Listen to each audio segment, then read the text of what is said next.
حضرت امیر المومنین خلیفۃ المسیح الخامس ایدہ اللہ تعالیٰ بنصرہ العزیز فرماتے ہیں کہ اللہ تعالیٰ کی ایک عظیم صفت ہے المحمن، یعنی نگہبان، محافظ اور ہر چیز پر نگران۔ اس صفت کا مطلب ہے کہ اللہ تعالیٰ ہر وقت اپنی مخلوق پر غالب اور اس کی حفاظت کرنے والا ہے۔ یہی صفت قرآن کریم پر بھی ظاہر ہے، کیونکہ قرآن کریم اللہ تعالیٰ کا ایسا کلام ہے جو ہر سابقہ کتاب کی تصدیق کرنے والا اور اس پر نگران ہے۔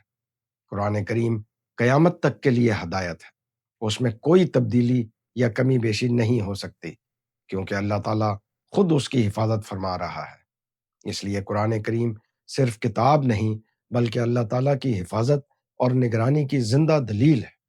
آئیے ہم سب قرآن کریم کو اپنی زندگی کا رہنما بنائیں تاکہ اللہ تعالیٰ کی صفت المحمن کے سائے تلے ہمیں سکون اور کامیابی نصیب ہو۔